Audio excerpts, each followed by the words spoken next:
ராம் சீதா சீரியலில் நாளைக்கு ஒரு சூப்பரான எபிசோடு வந்திருக்கு. வீடியோ பிடிச்சிருந்துச்சுன்னா லைக் பண்ணிட்டு பாருங்கள் ஃப்ரெண்ட்ஸ். சுபாஷும் துரையும் பேசிகிட்டு இருக்காங்க. லைட்டாக தள்ளாடிக்கிட்டே உட்காந்து பேசிகிட்டு இருக்கப்போ துரை கேட்குறாங்க, ஆமாம் ஏன் இவ்வளோ டல்லாக இருக்க அப்படின்னு கேட்டோன்னே, வேறு என்னடா பண்ணுறது, என்னை அர்ச்சனா அடிச்சுவிட்டாடா அப்படின்னு. என்னது அர்ச்சனா அடிச்சிட்டாளா? வழக்கமாக இப்படிலாம் அடிக்கவே மாட்டாளாம். ஆமாடா அடிக்கவே மாட்டான், இப்போ எதுக்கு எடுத்தாலும் கிட்டக்க போனாலே பொசுக்கு பொசுக்குன்னு அடிக்கிறா, எனக்கு ரொம்ப அவன் மேலே சந்தேகமாக இருக்குது அப்படின்னு.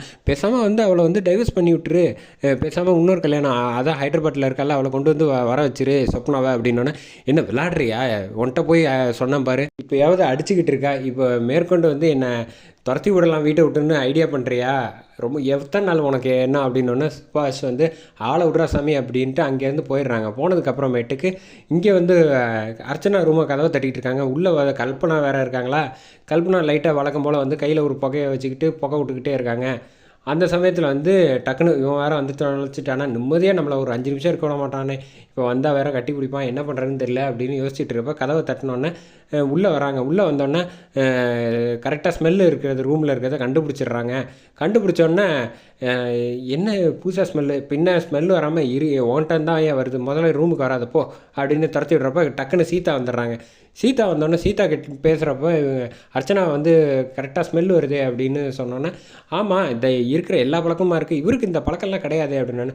ஆளை இப்போ இதை பார்த்தா எப்போ என்ன புதுசாக எதுக்கு வீட்டு ரூமை விட்டு துரத்துறீங்க அப்படின்னோடனே, வழக்கமாக அவர் தள்ளாடுறது தானே அப்படின்னோடனே, எப்போயாவது தானே அப்படின்னோடனே, அதெல்லாம் முடியவே முடியாது, முதல்ல வெளில போ அப்படின்னு சொல்லி தள்ளி விட்டுறாங்க. தள்ளானியை தூக்கி போட்டதுக்கப்புறம் சுபாஷ் சீதா கிட்ட சொல்கிறாங்க, ஆமாம் ஏன் இப்படி இருக்காங்க அப்படின்னு சொன்னோன்னே, என்னன்னே தெரில, இந்த மேலே லண்டன்காரி வந்ததுலேருந்தே இவன் ஒரு மாதிரி ஆகிட்டா, எப்போ பார்த்தாலும் என்னை அடிக்கிறா, என்ன பண்ணுறேன்னே தெரியல அப்படின்னோன்னு, ஓ அப்படியா விஷயம் அப்படின்னு சொல்லிட்டு, அப்போ 2 பேரும் சேர்ந்து குண்டு தக்காளியும் கூட்டு களவாணித்தனம் ஏதோ ஒன்று பெருசாக ஐடியா பண்ணுறாங்க, அது என்னென்னு முதல்ல கண்டுபிடிக்கணும் அப்படின்னு சீதா புரிஞ்சுக்கிறாங்க.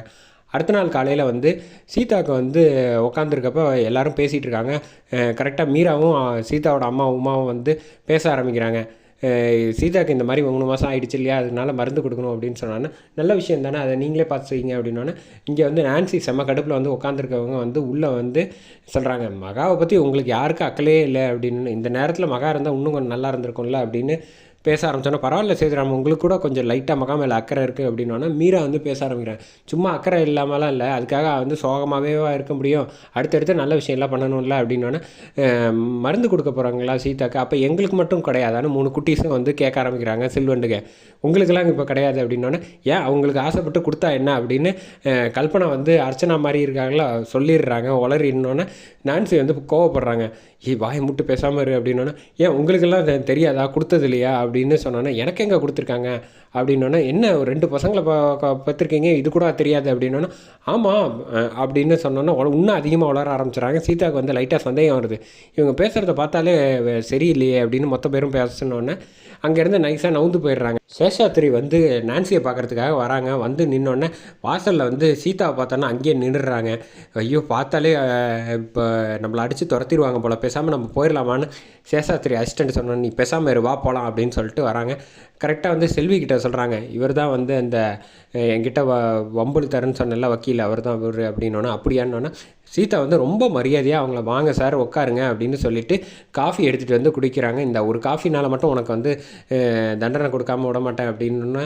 அதெல்லாம் அப்புறம் முத்தாரமாக பார்த்துப்பா, நீங்கள் முதல்ல வீட்டுக்கு வந்தவங்கள வயிறார உபசரிக்கணும், அதுதான் தமிழர் பண்பாடு அப்படின்னு சொன்னோன்னே, சரி அப்படின்னு சொல்லிட்டு குடிக்கிறாப்புல. கொடுத்ததுக்கப்புறமேட்டுக்கு செல்வியை பார்த்து வேலைக்காரி அப்படிங்கிற மாதிரி ஒரு வார்த்தை லூஸ்டாக கிட்டோன்னு சீதா வழக்கம் போல் கப்புன்னு பிடிச்சிடுறாங்க.